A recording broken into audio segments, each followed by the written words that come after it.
everyone, welcome back to the channel. We've got another video for you today, just a little team update and some more talks, I guess, about a lot of Supercoach stuff. My team is very basic.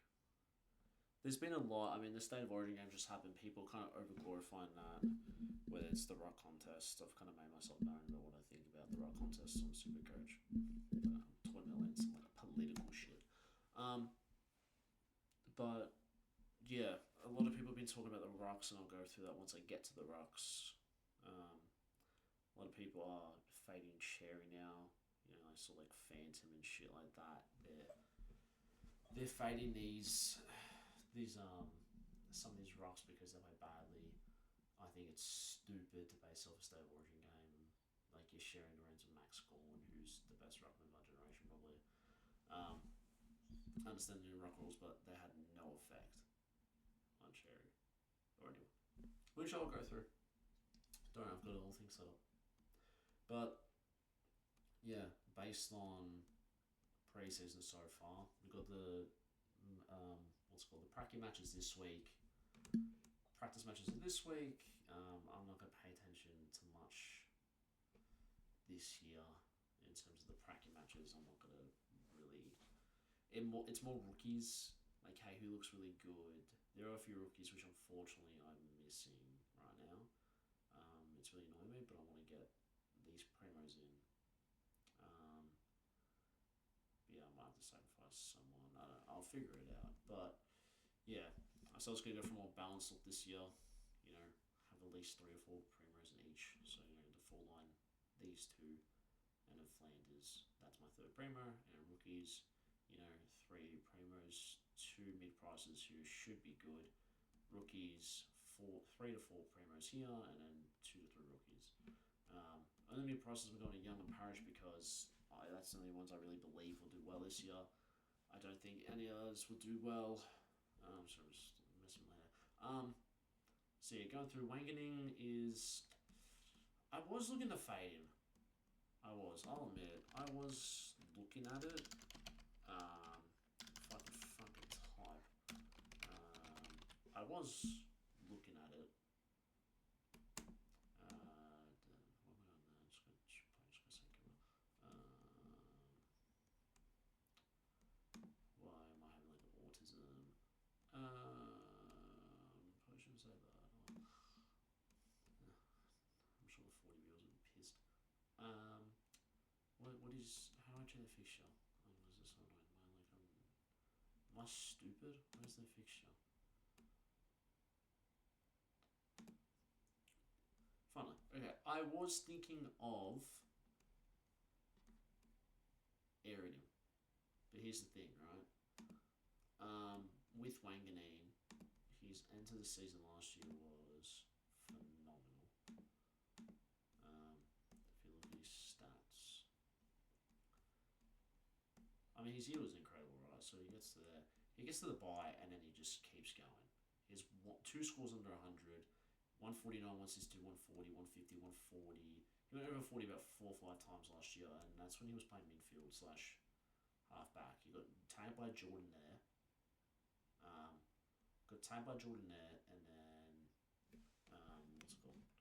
got tagged by what the fuck's his name? Bedford. So 2 tags and he's copped it, but yeah. They can move him around. I'm getting notifications. They can move it around, which they will, but in terms of fixturing, he's got Collingwood, who don't tag. He's got Melbourne, who don't tag unless they want to put Langdon on him. Bedford has done his hammy apparently. Toby Bedford injury. Giants are copping it right now. Tom Green ACL apparently. What's it called? Injury tolls. This was literally Sunday. This was yesterday. So, ladies and gentlemen, hamstring during injury club on practice. He'll be sent for scans on Monday to assess the injury. He'll be signed like the expectation is 4 to 6 weeks. So, with that logic, he would miss. What is it? What is it? Halfway through Feb. The season starts in 2 weeks, right? 2 weeks. The 8th. Sorry, I'm pulling my fucking get some Uber Eats. 3 weeks. No, 2 weeks. It is 2 weeks.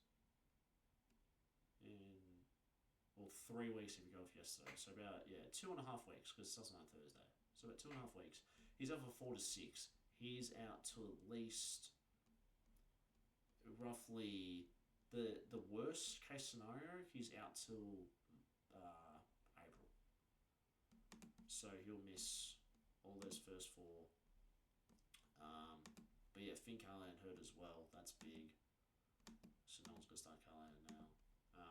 But Collingwood he scores well against, I believe. Melbourne don't tag, Giants won't tag now. You won't stick Jared Lyons to him because he'll just go off half back to avoid it. And so look at Wanganeen, he just go half back, and he's set to literally have like a Brownlow type year. Port don't really tag anymore. Drew doesn't really tag. Adelaide, Sam Berry, who gives a shit. And West Coast, Carlton, you kind of tag sometimes when they 1-2. It's just like at the end of the day, everyone has him. I think everyone has him. Everyone at least plays, uses their brain.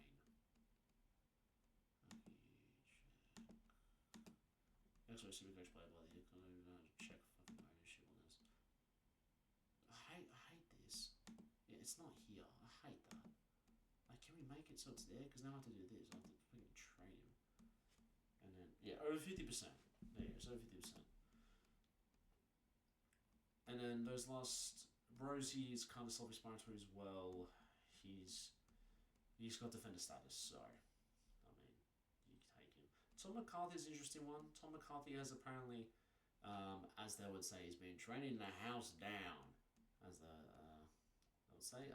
He's playing midfield, and he's apparently dominating, getting 40 disposals every injury club match. So, we go West Coast Injury Club. Oh, fucking Yahoo. My browser's going to Yahoo, and I don't know why, and it's pissing me off. Oh, my God. Time West got taken out, bro.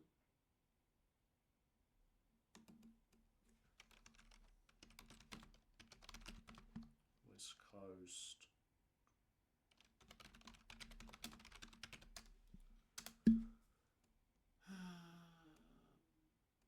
They actually put it there. Okay. There should be new faces shown in Ninja Club. Let's have a look. First quarter, Jack Welsh, Joe Shanahan. How much is Shanahan? How much did he go up?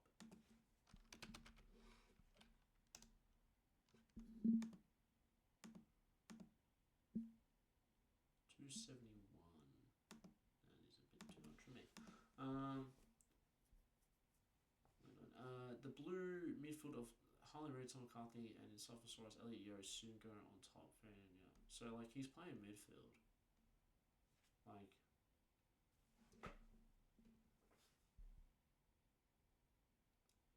Since Gross has knocked out Liam Duggan. LOL. That's fucking funny. No, actually it's not. I mean, like, it's just a bit unlucky. Hopefully it's okay. McCarthy just playing, like, it's all, hey, McCarthy looks bloody good. It's like a takeaway after it. No watermelon or actually no one really cares. But yeah, saying Tom McCarthy apparently. To be fair, if you're saying McCarthy, you probably say Harley Reid as well, but McCarthy had a breakout year. I mean, he started at what? He started at 99 in of 413. He averaged 93. He's playing full midfield now. He seems like an absolute jet. I reckon he's going to go spastic. His fixture. I just realised I could have done enough weight in here. Gold Coast, North, Port, Sydney. The thing is, he's never getting tagged. You would think so, at least. I think they did last year, actually. They tagged him a couple of games. But this guy, like, he just came on the scene and just went bang, bang, bang. So, yeah, mid-season, 133 the first game. Had the bye, 101, 87. Yeah, he didn't go above 77. 71 was the low score against Richmond. But if he's playing full midfield, did he have CBAs last year? was his CBA count last year? West Coast. Tom McCarthy, 16. So the final 3 games is where he actually had some midfield time. And how did he go? Shit. Well, that's not a good start. That doesn't help my case, does it? Does he have kick-ins? Was he doing kick-ins? He was doing kick-ins. West Coast. Tom McCarthy. So there you go. 10-4. So even in his last 3 games, he had 50% midfield time, but also took all the kick-ins. So basically, and McGovern's retired now. So, you know, Liam Duncan got knocked out. It seemed like Marriage got kicked out of there as well. He went on the wing. So, yeah, Baker could come in and take most of them this year. Since that, maybe he's like a cheeky pod option. Liam Baker, 496, average 91. It seems like he's going to be the main guy, right? Surely, right? He has to be. Because, like, there's really no one else to take kick-ins other than McCarthy. But if he's playing full-time mid, he's not going to touch it now. Unless he just does what he did last year, just rotate through everything. But yeah. McCurry just pretty explanatory. He's literally going to be North Melbourne's guy. You know, he better fucking be. But, like, yeah, from round 13 on, if you look at his... Thing is, he had that, but his stats were pretty shit, weren't they? Like, for round 13, 144, 69, 6, 108, 123, 110, 58. I think he got tagged that game. So, okay, it's very good. It's very good. So, when he's the leading guy, because, yeah, in here, look, nothing. Absolute shit. And then as soon as he's moved off to the bye, he's gone spastic. So, yeah, did he take it from Caleb Daniel? No, so they still shared it. So, hopefully, they piss off Daniel a bit. Okay, so what happened was Aiden Cole got injured. And then after Aiden Cole got injured, they just gave it to him and ran with it. And Sheasel went out as well. Was shown in the midfield. So yeah, that's cool. Zeke Goodland, do you know what the funny thing is? I actually haven't heard anything about this guy. But he's the most owned defender in the comp. So I actually don't know. Apparently he's just going to be a jet. So, I mean, if 63% of the comp own him, you got to have him in your team. Gibkiss is self-explanatory. I mean, I'm not a Richmond fan, so I'm biased. I can't get Sam Grigg in there, and it's pissing me off. It really upsets me. I cannot fit him in. I can't find a way to get him in without sacrificing someone else. I just can't. I can't find a way to get him in. So it's really annoying. I just can't, unless I sacrifice Young or some shit, I can't figure out a way to get him in this team. Unless I take out Zeke, but obviously I'm going to take out Zeke. I'm not taking out Gibkiss. I can't even afford him. I have to take Gibkiss because he's 170. So no, I can't get him. Sam coming in, Grish have been amazing. Apparently they're training the house fucking down. How much is coming?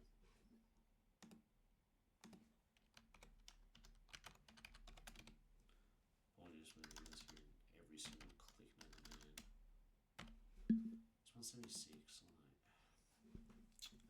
It's really annoying that I can't find a way to get these guys in without, unless I sacrifice merit and go cheaper in the midfield and then upgrade more around, maybe like 5 defenders. I don't know. We'll tinker with it. I mean, this is my team right now, but like it can change in 5 seconds. Because I feel like having Bond and Butters is enough of a midfield for now. Because, and then you wait till after the buys and then you start bringing in those big guns, aka Dacos. So yeah, Gibkiss, he's set to go. He's going to start every game. There's no debate. Sarong should be starting. I don't know what Lindsay's doing. Is he in this? Did I just miss him? Here we go. The 4th pick, Bull plus midfielder, Josh Lindsay. It's like he's looking pretty good right now. He's looking pretty good.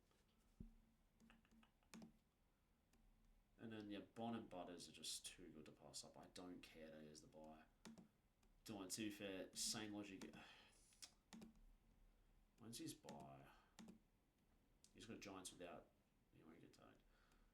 What's his bye? I just can't in good conscience not have Bond.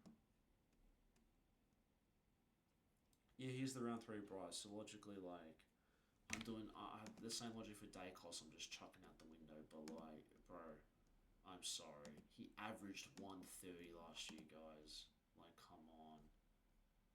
Look at this. Look at this. Look at that. 159, 128, 149, 99, 140, 107, 101, 66, 177, 66. Look at this run home. Look at this run home. 133, 174, 126, 169, 151, 125, 148, 144. How can I not? How can I not put it? He missed the first 5 games of the year, and look where he ended up on the total points. Never mind, he's very low. So he ended up 32nd, right? But he played 5 less games. Yeah, man. He finished, in terms of midfielders, he finished 19th. But for context, 5 games. He finished 400 behind the top. It was McCluggage with 5 less games. So if he went and kept on averaging what he averaged, he literally would have gone like, let's say, math. 13 times 5, what's that? 5. He would have got around 600-700 more points. Sorry. So he literally would have finished nearly 3,000. So if anyone's coming to me going, oh, but you said the same thing for Dacos, and you're not picking Dacos. Yeah, well, Dacos was low-key shit. Changed my mind. Sorry, but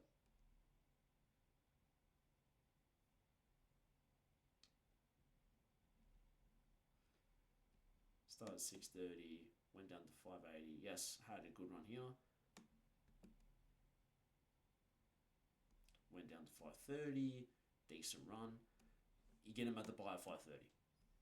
And then he turned it up. So he's more. How many times? One. No, there's 9. I won't count the 90 ones, but see about 7 or 8 bad scores. Horrible first one. At the end of the day, look, and then you look at his fixture, right? Okay, so now that Bedford's injured, it does help out a bit. Adelaide. Sandberry tag, which he'll break. Like you fisted him in the finals. No, there's no Bedford now, so that helps him. Brisbane, Jared Berry, but will he lock him up? Probably not. Wagner usually gets the better of him. Carlton no tag. Essendon put Durham on him. Hawthorn usually bring McGuinness in, but he doesn't tag anymore. What am I fucking regurgitating? Geelong. Is my fucking camera? Sorry, my camera's like buggy. Geelong, Mullen tag, Sydney, Jordan tag. In the first 10 rounds, he could potentially get tagged 1, 2, 3, 4. Let's say 4 for both. 5, 6. And then I'll tell you what, after round 10, blitzes. He'll blitz. Sydney, West Coast, Dogs. Melbourne, Port, by Melbourne, Port, Richmond. So yeah, like that's my projected. I want to get Dacos around round 8. Yeah. I don't care. I'm not a big fan of him when it comes to Supercoach. I'm just not. And yes, he got the 3rd most points last year. Yes, he did. By the way, shout out to my pick last year. I said he'll break out. 5th best in bids. Didn't feel like that at all. Same with Dawson. Did not feel like that. I thought that was shit. But yeah, didn't expect that. But yeah, Bond, I don't care. I love Bond as well. He's my best player in the comp. But he's the 2nd best player. Merits. Yeah, people are gonna be like, what the fuck? What do you mean merit? He is literally the greatest pod. He's owned by 3%. Yes, oh my god, his teammates even got to pass him the ball. Like, yes, obviously. Look, whatever happened, it's happened. Like, they're all professionals about it. Yes, he finished 19th, but, you know, if you compare when he actually played in the midfield to when he didn't play in the midfield, you know what I mean? Their scores are so different. The scores are so different. It is a case of, well, in that case, what happens if he actually doesn't, you know, where am I right now? What is going on? Can I, bro, why is it on this? What is this? What is this? AFL, thank you. I'm tripping balls right now. Okay, Essendon. If you look at it, Zach Merritt, right? He had probably 3 games, I'd say he wasn't like. I mean, he was only 70% of most of it. But if you compare it, if you compare the market, simples. If you compare the market, right? So in the games, round 1 Hawthorn, 55%, shit score. Then he gets back to it. To be fair, it's 5% more. If you do North and Dogs, that's when he had the most midfield time. 172, 65. Okay, so that kind of cancels each other out, doesn't it? But he had this run that was dog shit, you know, like this, like 14 and 32 against Brisbane and Carlton. 93, 81. There you go. To be fair, looking at him, he's pretty ass. But like he just wasn't getting that. Too fair, he had midfield time now. Regretting this pick. Look, Merritt is very good. He's always been good. Yes, it was his worst year, but like at the end of the day, look at the type of player he is. Same time, if I'm doing that, I might as well go Jack Steele. And Steele's gonna be the number 1 mid now.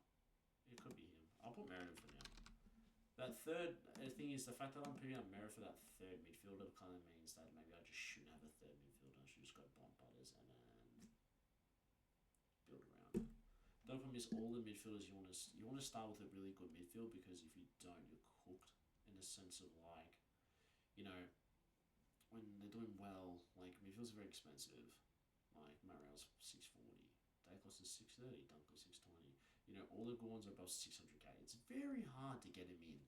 And to be honest, you're not going to make your first upgrade until about round 5. So do you really want only 2 midfielders out for round 5? Not really. You probably want 3 and then you got your 2 mid prices to help you out a bit. So I don't know. But the fact that I'm going Merritt and M3 probably means I should. We'll tinker with it later. But yeah, Parrish and Young. I'm not the biggest fan of Young. I'm not, but it's just like you kind of got to do it, don't you? And, you know, he came in when he has midfield time. He's good. I mean, if he gets back to 2024 out of Young, like he should. But even then, like, it was 2024. 103. So he averaged 101. Like for me, I know everyone's like, you use it, yeah, like they're just there to make some money. For me, mid prices, I want them for the year. Like I want them to get back to their best. 23. So like yeah, Parrish had 3 back-to-back years where like that's what I mean. He's averaging 114, 110, and 108 at his best. That's why I'm high on Parrish. His upside is crazy. His price. Hanyang's upside is maybe he'll get 100, maybe, or maybe he won't. And then he just stinks up the gaff. Parrish is like his best year is 101. His best year is he's averaging at least 108. His third worst year out of that run is a 107. Like, yes, it's been 3 years, but you know if he gets his body right, he is set to explode. And I reckon like that's my guy. So yeah, maybe I'll switch it around. That's why I'm not high on Young. I'm just not. But yeah, Sharp, Smith, Brody, Self-Explains. Rosesco is apparently going to be on the wing. He's training well, apparently. Smiley, training well. Carmichael, training well. Tip for around 1 debut. So yeah. Now, the Rucks. I have seen many experts talking about the Ruck situation, going, I'm feigning Tristan Sherry because the new rules, and he played shit in the State of Origin. You're stupid. I'm sorry. I'm calling you out, Phantom, Fade and Sherry, because he did so bad in the State of Origin game where he was teaming with Max Gorn. He solo rucks for North, so it's irrelevant. Guys, like, it's a glorified exhibition match. They weren't trying. But I'm here to save everybody. Introducing why everyone is overthinking rucks.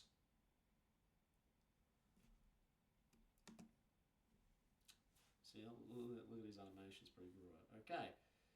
The new rules will have some effect, but not like a huge effect. Firstly, if we go through the new rules, right? The center bounce rule, okay? So rucks will now be pure jumping skill as opposed to wrestling. So, you can't wrestle and then tap it out. It's going to be more run, bang. So it'll benefit athletes who are athletic. Like Luke Jackson. To be honest, the only ruckman I can possibly think of that will actually benefit and have an effect on will be Luke Jackson, because he can run up and he can jump, and he's an athletic guy to the point he's literally playing midfield. That is the only one I could possibly think of. Everyone else, Darcy Cameron is not athletic. Like, they're rucks. Gord is not athletic. Riley O'Brien's a bust. Cherry's a wrestling bust, but he's, these guys are slow. They're ruckmen. So it's not going to affect them. Second rule, okay, so the boundary throwing rule, right? Like, guys, so I've done some research. On average ruck contests per game, they're roughly 80-95 and split up into center bounce restarts, ground ball ups, and boundary throw-ins. The ground ball ups are nearly half of it, which isn't even affected by this rule. It's the same thing, it's still stoppages. And center restarts, if it's a high-scoring game, you still, like, for example, State of Origin, they had 33 goals, which means there was 37 CBAs. There was 37 CBAs overall, plus, like, so, and it's not even going to affect them. Overall, look, this will sound like it's much, at its extreme. For example, the overall projected offensive rate, by the way, this is done by ChatGPT, I just want to point that out. But, so for the elite athletic rocks, these rules will increase them to 2 to 6 points per game. So if you look at an upside, Luke Jackson looks amazing. The only issue is with Luke Jackson is Sean Darcy. Look, he got hurt over the preseason about Sean Darcy, like, pretends to be shocked. But if he is fit and he is playing, he is going to affect his centre bounce, and he goes forward and then he loses points there. So that kind of cancels out for him. But if he plays full-time ruck, I would want Luke Jackson in my team. Balance ruck, 0 to 3. So these will benefit, more ones that can jump, but also with Gordon and Cameron, they are massive marking people. Gordon is a clearance machine, but so is Tristan Sherry, who obviously has pure body / wrestle rocks, -2 to 0.5 per game. Look, at the end of the day, let's say Tristan Sherry, he's averaging 125. What do you average, like 130 last year? Oh no, it goes to 128. Guys, we're fucked. Guys, he's terrible. Fade him. Get rid of him. Get rid of him. No. Look, if you don't go Cherry, it's not like, my logic is basing it off the State of Origin game is stupid. It's a stupid thing to do. So, and also, like, Cherry, he's always points not. Tap work doesn't actually get a lot. Yeah, his advantage is very good. But by the way, he can earn stoppages. And also, his game is based on tackles and clearances. It's tackles and clearances, which he gets anyway. So let's... Sorry, I shouldn't have done that. That was full habit. Sorry for that. Now, on to... We haven't really seen this rule in effect yet. We've only seen it in the State of Origin game. If we're going on the State of Origin game, right? How did it play out in the game? It hasn't been officially released, but apparently there was only one contest that got changed. One contest. Which was in the first quarter, I know it doesn't say, but it was the first 12 minutes of the games with Brad Hill. It changed one stoppage. One stoppage. And it's predicted it's going to have 3 changes per game. So you're telling me you're going to fade Sherry because there's going to be 3 less contests out of 80 to 95. So now it's going to be 77 to 93 instead. Guys, we're overthinking this. Lock in your rucks from round one and call it a day. Gawn still has the marking ability, the attacking ability, and the clearance ability he did last year. Look, he's getting a bit older, so maybe he might fall off, but we'll have to find out for ourselves. Cherry still has the same ability as last year.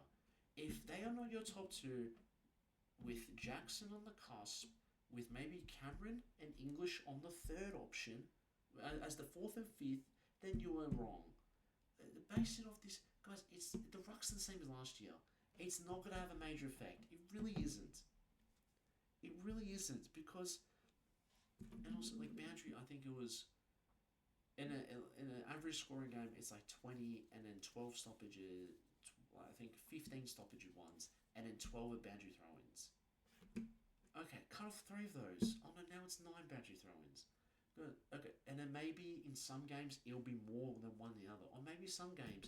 But wait, this rule is only if you physically handball it or kick it out, and then that's along the ground. So unless you're not kicking it out of the play, you're fine. If the ball gets tapped out, someone's going for a contest and then grab the ball and then just get jumped, like pushed out, it's a boundary throw-in.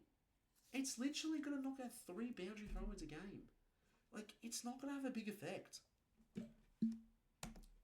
In conclusion,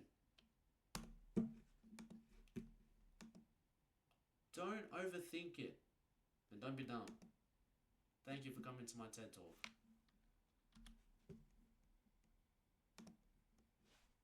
There you go. That's my Ruck consensus. Pick Gawn and someone else and call it... Oh, sorry, I forgot about Grundy. Grundy's an athletic guy. So Grundy will benefit from this as well. But he has the early bye, which is why I don't want him. Gawn and Sherry don't have an early bye, so that's why I've gone them too. Or as I would probably go Grundy. Maybe over Sherry? Probably. Because Gawn's number 1 for me. He always has been. And then it's Sherry, Grundy, picking up the scraps. Same with Jackson. I forgot about Grundy in that power play. But I just made that before this. So there you go. There's my rucks. Guys, don't overthink it. It's not that deep. Anyway.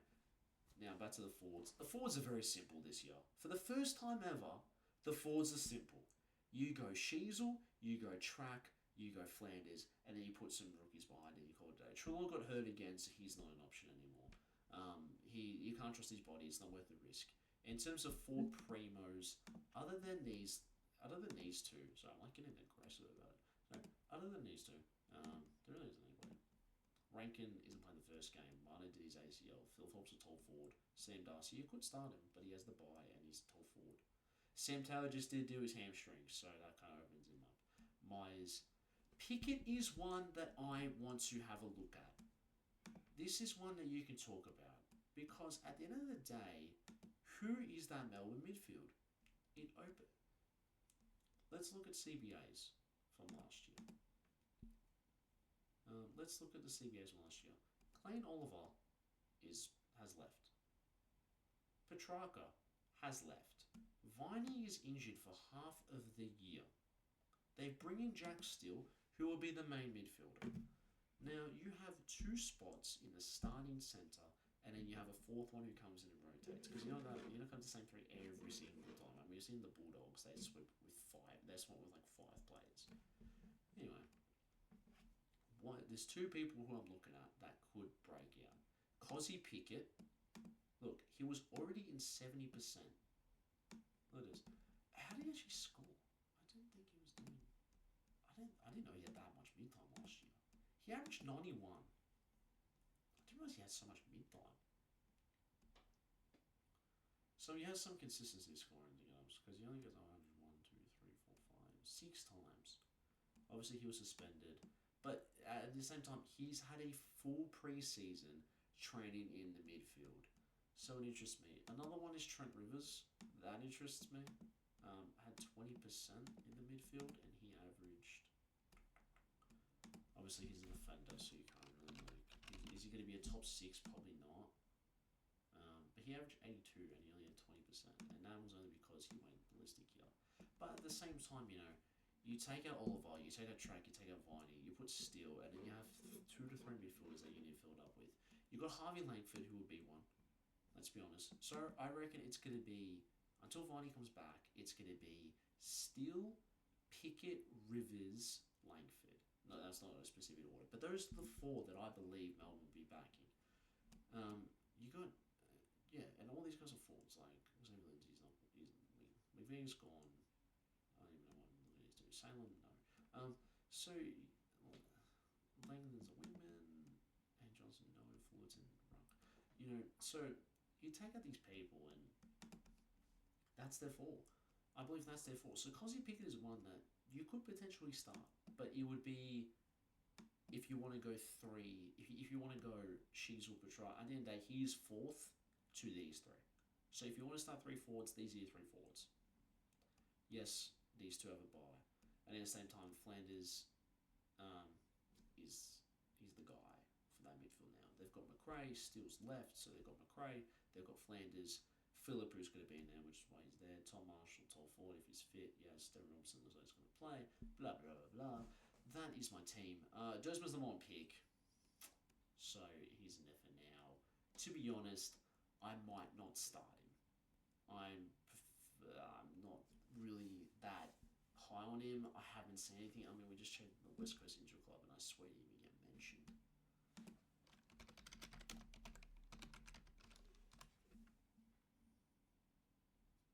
I don't think he even got mentioned. Let's go back to that West Coast. I don't think he got mentioned. Watch, your boy says like right off the rip that he was one of the best players. In Cockburn, that's a choice. Jack Walsh, Shane, Hollybury, is he injured? Williams made no mistake inside. Okay, so he played. Wait, no, his name's not Williams. His first name's not Williams. His last name's Dersma. They would refer to him as Dersma.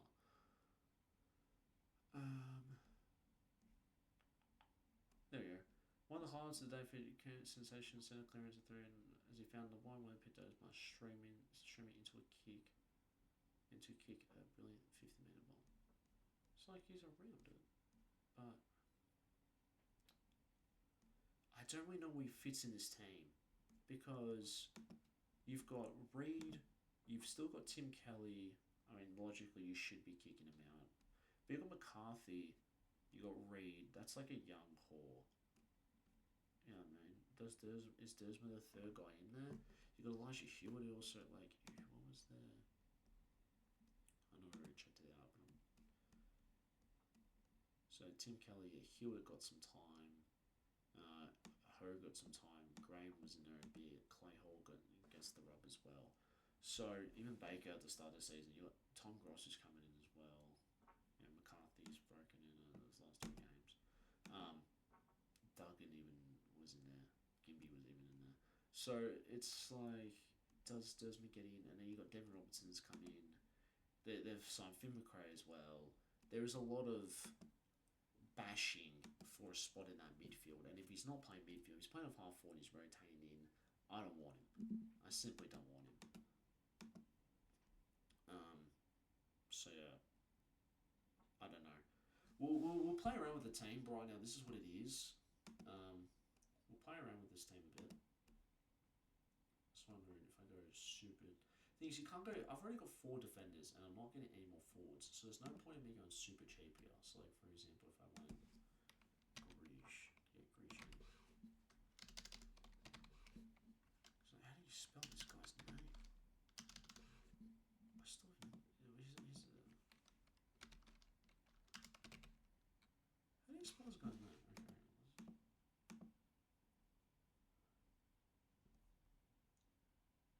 GR. See, like maybe I just do that.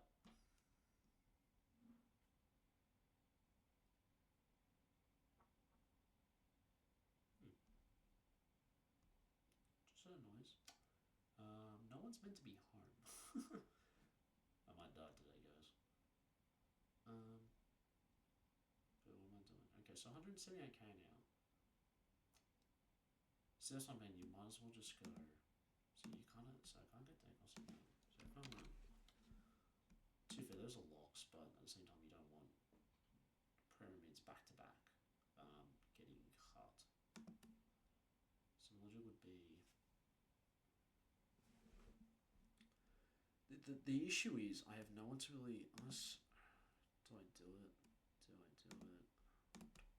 Don't attempt I am to do this.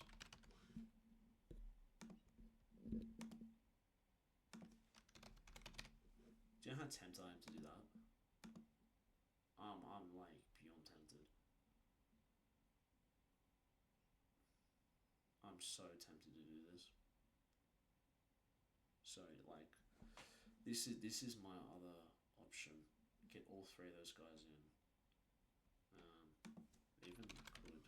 How much is?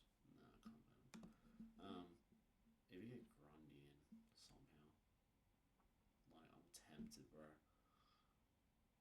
But the other option is just to stick with what I had. To be fair, right?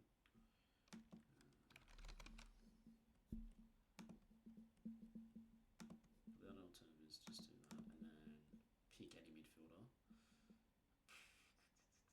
So now that thing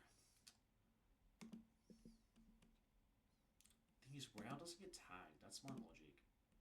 They tag Anderson. He's got West Coast first game.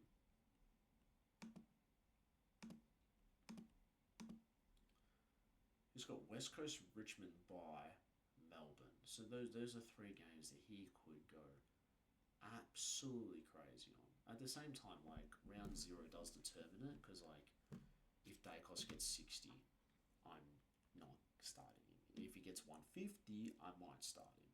You know, it is a matter of break-evens. You don't want to lose any money. Bont, if Bont does terrible, I probably won't start him. That's my logic with it. You know, because at the end of the day, if his break-even is 131, you know, he could beat that. He could easily beat that. And he's look with that's what I mean. When his break-even is 130, if he does what he did last year, he's projected to stay at 700k and go up. Obviously, he'll have one bad game and he'll drop. It always happens. Everyone has a bad game. No one is perfect when it comes to this stuff. But like, I am so tempted to do that midfield and then just work out another way. Because there's not a forward I want.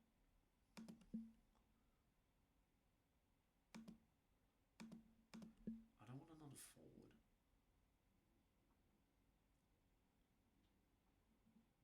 I am thinking of starting Brayshaw. They have a good run.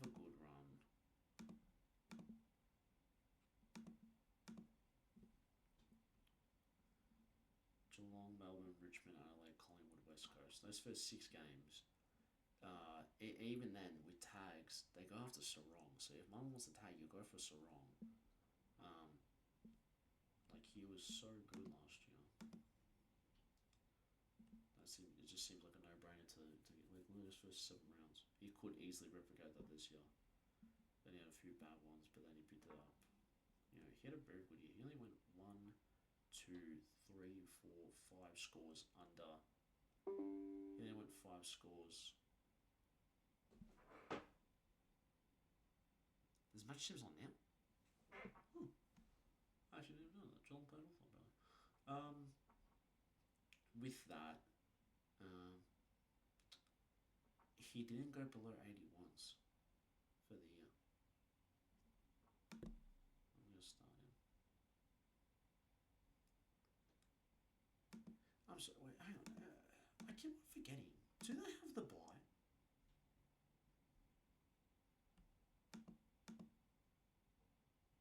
No, they don't. They're not playing round 0. 1, 2, 3, 4, 5, 6, 7. No, they're not. Okay. Yeah, I'm going Brayshaw.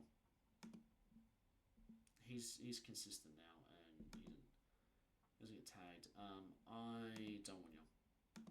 I'm not doing it. I don't like him. How he's young though, isn't he? Competition. Oh, he's 24. So yeah, that breakout year, he was averaging So you think he's only going to get better from here. At the same time, how else do you go? At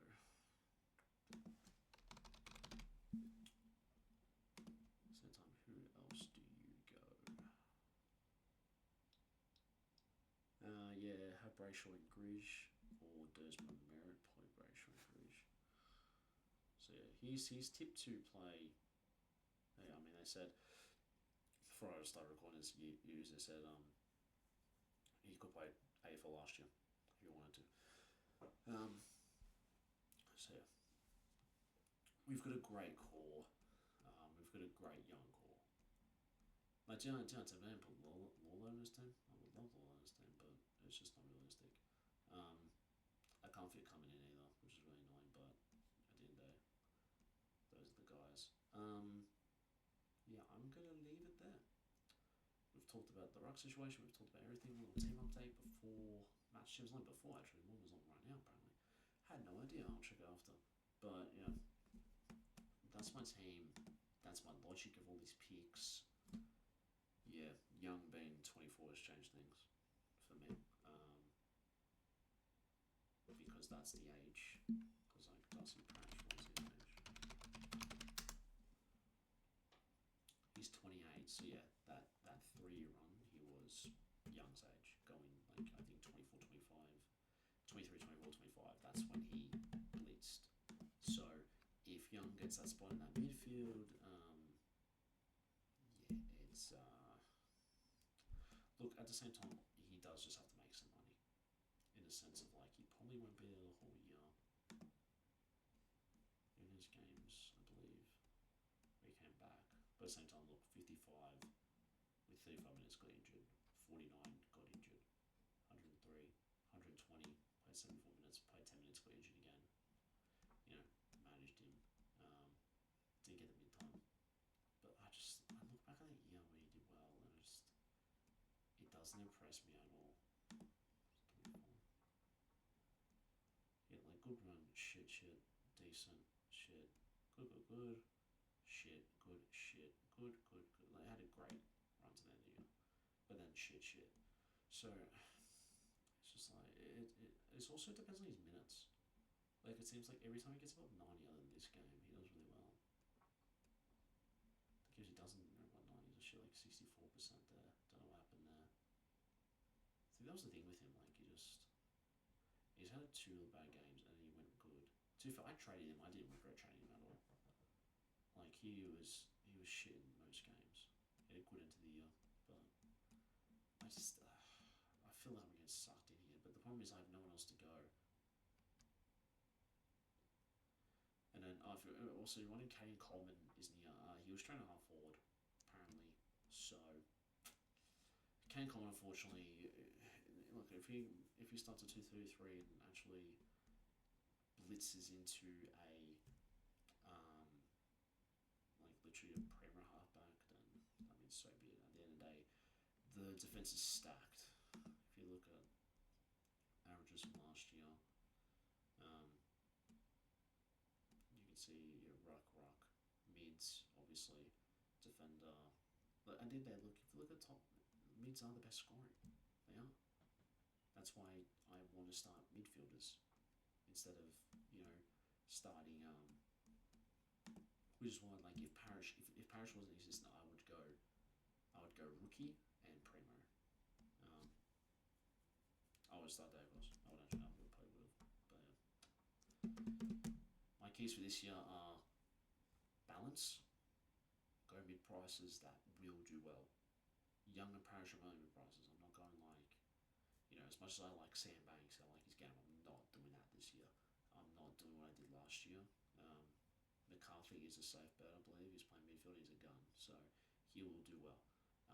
McKercher, in his position, will do well. He cannot fail. In my opinion, he cannot fail. Sheasel is the best. Going to be even if he's scoring shit, he's going to be the best forward. He's just going to be annoying. Track, probably same with him. Flanders, if he plays midfield, he'll be fine. Rookies, the starter rookies look really good in terms of on field. Smith is going to be there potentially the whole year. There is another name I wanted to talk about. Sam Walsh. he's apparently this is his first season where he's actually had a pre-season, and he's at the age now. He's at the age now to take the reins from Cripps and just go ham. He's 25. Oh my god, he's 1 year older than me. He's 25, and I could have done this.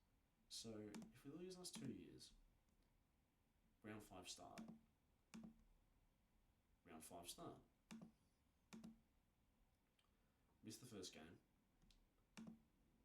21.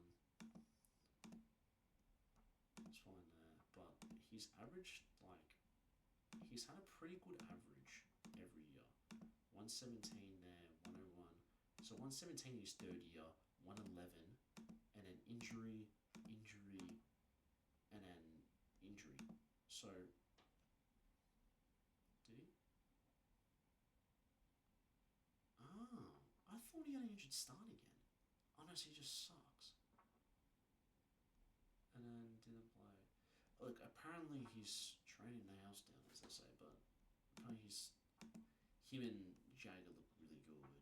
Apparently, Doherty's out, so in terms of CBA, I think the issue last year was he wasn't getting the CBAs. I think that was the issue. He was kept out, right? That was the issue. So in terms of his ability, the guy's a gun, but nope, never mind. Oh, well, yeah, there you go. Look, he didn't get above 60. He only had 4 games above 60, which I believe were his good games. Right? Is that right?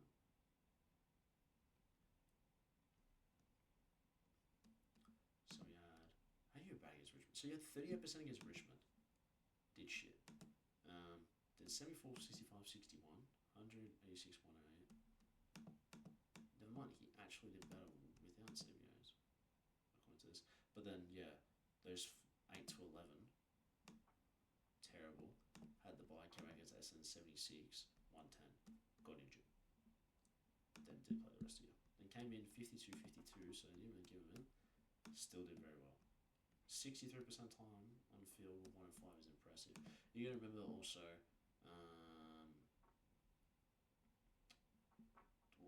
Dakota's cool. He's the Ruckman. I swear, logically, if Adam Shearer just is shit, bro.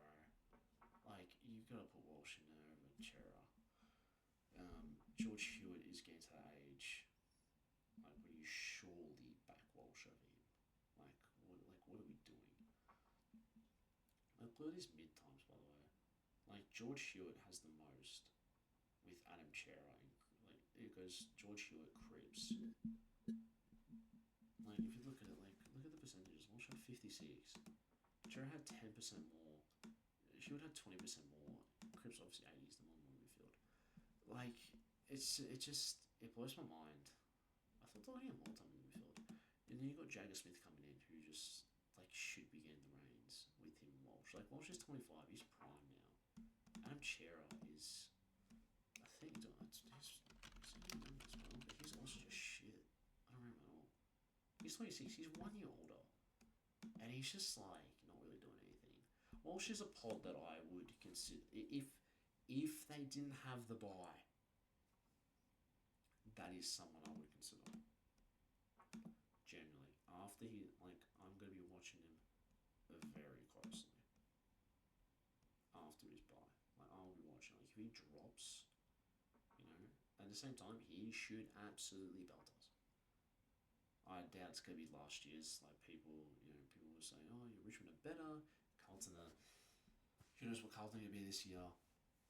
Expect Richmond to maybe expect Richmond to win, and then wants to lose. We could go either West Coast way, where we show promise on the year before, and then we absolutely fold, or we do the opposite and we actually build. It might be a bit of too many young guns are in the thing, and we've kind of thrown away leadership a bit, and now we're screwed. So who knows what happens? But looking forward to it. 3 weeks. 3 weeks until round 1. Until the real footy starts. But yeah, that's where my team is leaving for the day. I think it's the first year in a long time that isn't like, yeah, 100% I want him in my team. Villa was kind of a disaster last year in terms of price gen because he just wasn't a consistent performer. Yeah. Gotta leave it there. Thank you so much for watching. If you've made it through, love you. If you made through, you can hear this. Go Seahawks! I'm a Seahawks fan. We won the Super Bowl. Fuck yeah. Yeah. Thank you so much for watching. I'll film Instagram, giving up updates over the match sims. I'll do some reviews and shit of what happens. But yeah, love you all. Thank you for watching. Like, comment, subscribe. Do all that, and I'll probably see you right before the season starts. Yeah, probably round 1. So yeah. See you guys.